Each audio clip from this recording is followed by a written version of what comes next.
Okay, Capricorn. Hi, I totally forgot while I was doing your natal chart that you guys are ruled by Saturn. It makes so much sense. So you guys are one of the ones that are going to be struggling with the energy ahead.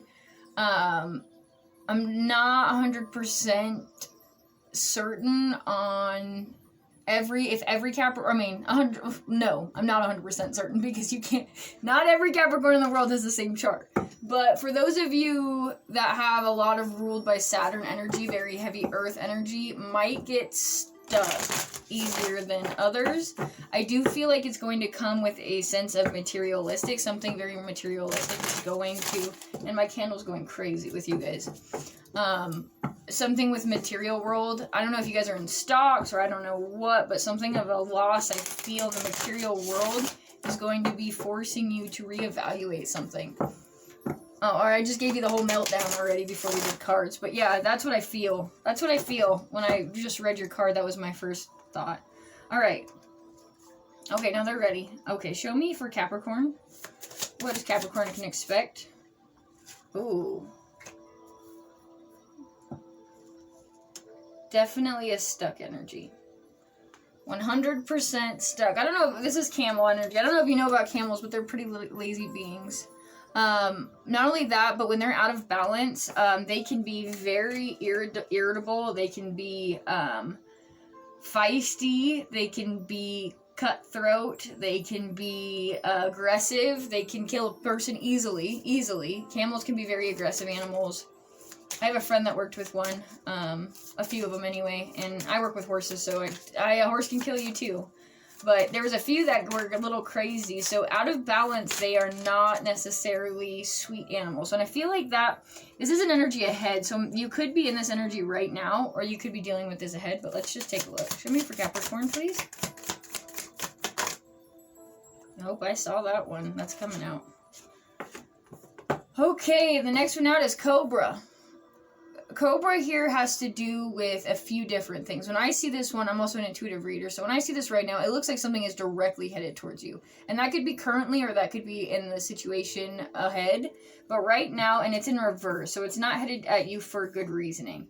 But in reverse, too, it has crooked lines, which is making me think about boundaries. Something about boundaries is going to be breaking. Some boundary you've had, some structure you've built, some idea, some program, something in the material aspect of the world is, and maybe that's why you're feisty, is because you can feel it coming, or you can see it coming. Ooh, what a web we weave. That was what I heard right when this fell out.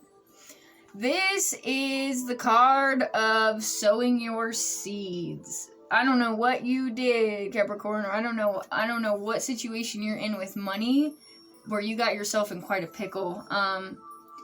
This could do with job. You could be feeling like you might be laid off. This could do with relationships where you're revisiting a past where somebody did you wrong and you retaliated. But I definitely feel retaliation energy, because the spider only comes up here when specifically you're talking about something that you had a hand in. The webs all combined, something you had a hand in as well. It wasn't just the other party. The fire energy here is very, very real, though. Definitely watch your words right now. You could be extremely irritable.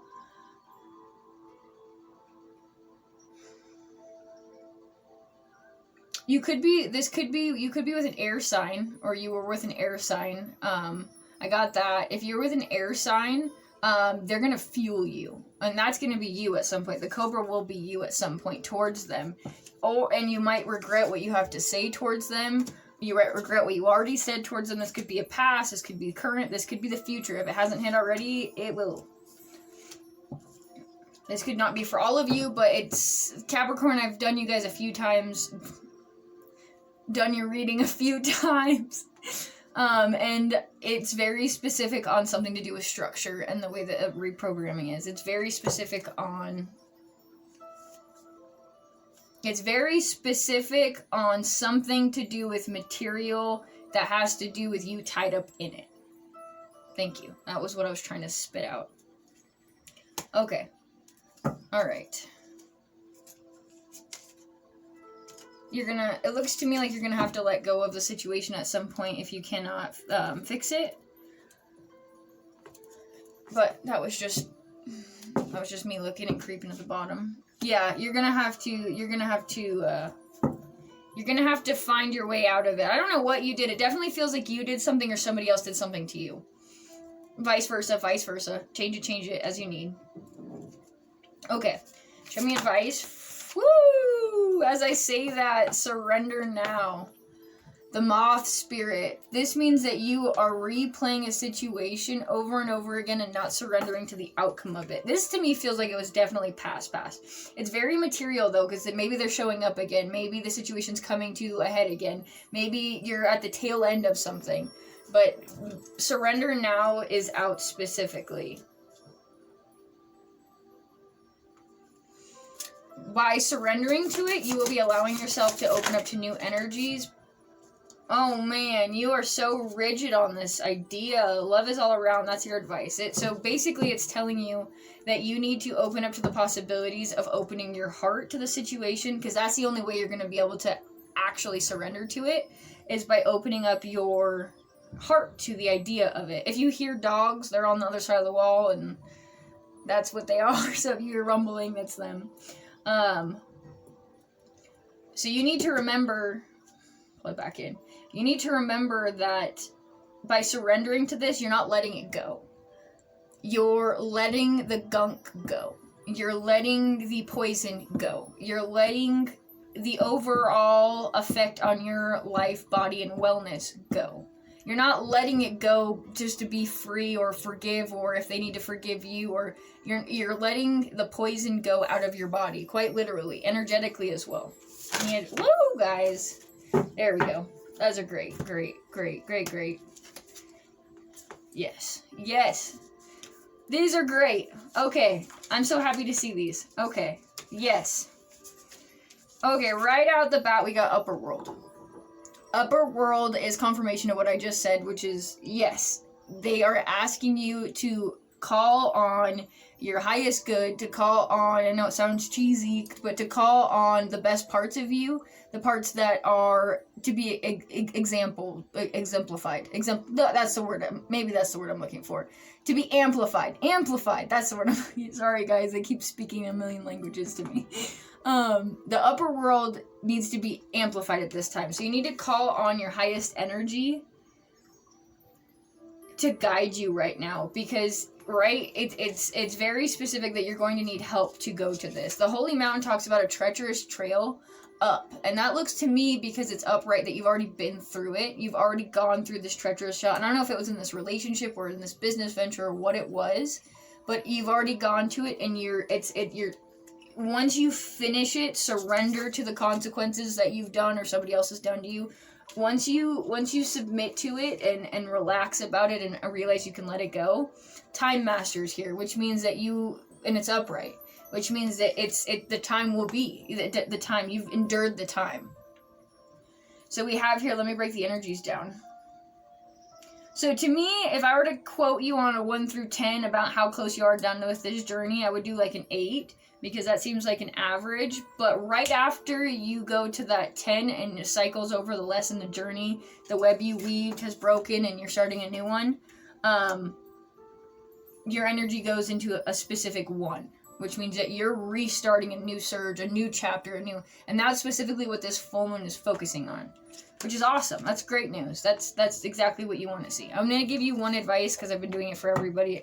It was an accident at first, and now we're stuck with it, so.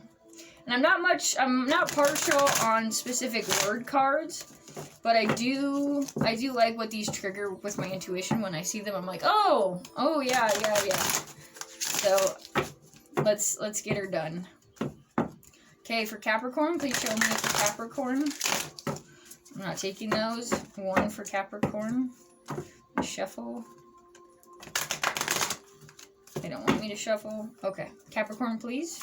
Any advice for... Oh, that one came out twice. That was the one I said I wasn't taking. Things are about to get really juicy. A little heads up on addiction that afflicts a really old soul. Giving love eventually becomes an even greater need than receiving love. So like I said, It's about opening, and I'm realizing that this is a trend. This is a trend. Right now, in order to do the shadow work and take that deep dive into the blackness and the darkness of our shadow self, you know, the parts of us that we don't like to look at, everybody needs to dive down at least one time to really pull out that gunk. Once they do, you have to come out of it. You can't stay angry. You can't stay irritable. You can't stay, you know, you can't stay in that energy for very long. It's not a fun energy to stay in to begin with.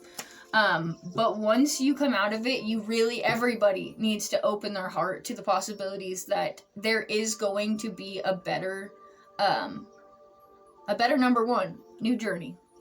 Specifically, you're guided, because this lesson, if you don't take it now and you continuously hold on to what that person did to you, what you did to that person, or whatever that is, you are going to bring it into your future. Overall, you're going to bring it into your future. So by opening your heart to it and allowing it to be what it is, not holding on to the bad aspects of it, going through that, focusing on your own guilt, your own shame, how that made you feel, why that made you feel that way, the root, the shadow work of it all, that's how you open your heart. That's how you expand your heart. So, well, I thank you guys. Bear with me. Thank you guys for watching, and I hope that you gathered some good stuff from this, and I hope to see you again. Thank you.